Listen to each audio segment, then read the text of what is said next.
कृष्ण के अनमोल विचार, आत्मसम्मान और शब्दों का सामर्थ्य।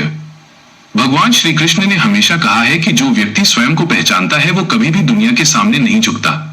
सिर ऊंचा रखकर जीना अहंकार नहीं है, ये आत्मसम्मान का बोध है। 1. आत्म पहचान का महत्व। इसका अर्थ है अपने स्वयं के मूल्यों और सामर्थ्य का ज्ञान होना महत्वपूर्ण है। जब हमें अपनी सच्ची पहचान होती है तो बाहरी परिस्थितियां या आलोचना हमें आसानी से विचलित नहीं कर सकती।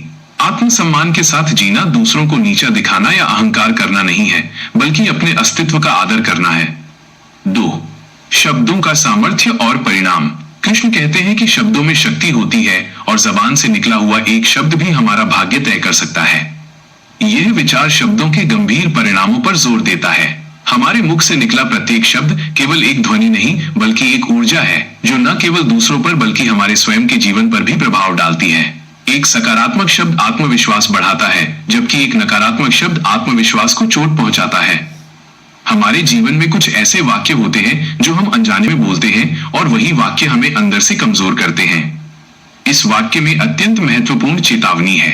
अक्सर हम स्वयं के बारे में या स्थिति के बारे में अनजाने में नकारात्मक वाक्य इस्तेमाल करते हैं, जैसे मुझसे कुछ नहीं होता, मैं इसके लायक नहीं हूं। ये वाक्य हमारे अंतर्मन में गहरे उतर जाते हैं और हमें वास्तव में कमजोर बना देते हैं। हमारे विचार और शब्द ही हमारा भविष्य गढ़ते हैं। 3. जीवन की दिशा। इसलिए अगर आपको जीवन में सम्मान, आत्मविश्वास और आनंद के साथ जीना है तो कुछ बातें कभी भी न बोलें, क्योंकि जिस क्षण आप बोलते हैं उसी क्षण आप अपने सामर्थ्य पर प्रश्न चिन्ह लगाते हैं। यह वाक्य एक स्पष्ट कार्य योजना देता है। सम्मान, आत्मविश्वास और आनंद प्राप्त करने के लिए अपने शब्दों पर नियंत्रण रखना आवश्यक है। जो बातें हम बोलते हैं वही हमारे मन और कर्मों को दिशा देती हैं।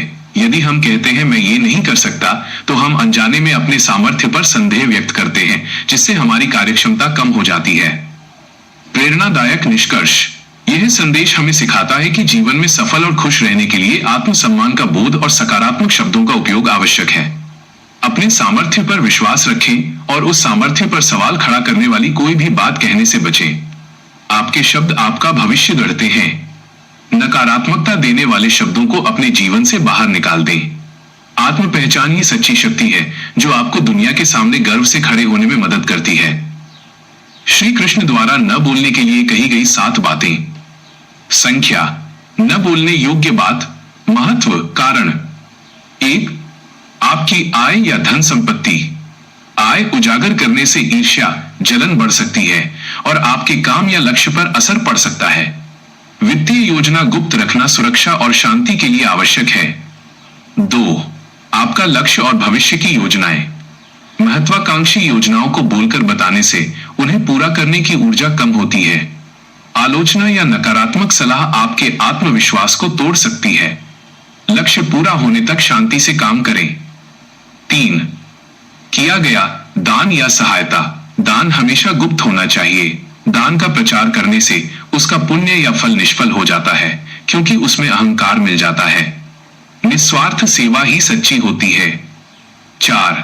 आपकी कमजोरी या रहस्य। अपनी कमजोरियां दूसरों को बताने से भविष्य में वे उसका गलत फायदा उठा सकते हैं।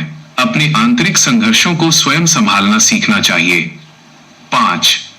आपके घर का या परिवार का झगड़ा, विवाद। घर के झगड़े, मतभेद या गुप्त बातें दूसरों को बताने से लोग उसका मनोरंजन करते हैं और समस्या जटिल बनाते हैं। परिवार के मामले घर में ही सुलझाएं। 6. दूसरे व्यक्ति के दोष या की गई निंदा। दूसरों की गलतियां या निंदा करने से हमारी नकारात्मकता बढ़ती है। दूसरे के बारे में नकारात्मक बोलने से हमारी मानसिक शांति नष्ट होती है। 7. आपके आध्यात्मिक अनुभव या साधना। योग, ध्यान या प्रार्थना के गहरे अनुभव व्यक्तिगत और अमूल्य होते हैं। उन्हें उजागर करने से उनका महत्व कम होता है और साधना में अहंकार आने का खतरा होता है। निष्कर्ष।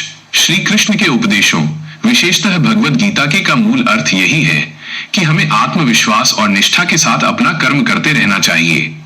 अनावश्यक बोलना टालकर अपनी ऊर्जा और ध्यान लक्ष्य पर केंद्रित करना चाहिए। आप अब इन 7 बातों के संदर्भ में अपने जीवन में क्या परिवर्तन कर सकते हैं, इस पर विचार कर सकते हैं। जय श्री कृष्ण। संकलन रामदास सोनवणे, अहमदाबाद।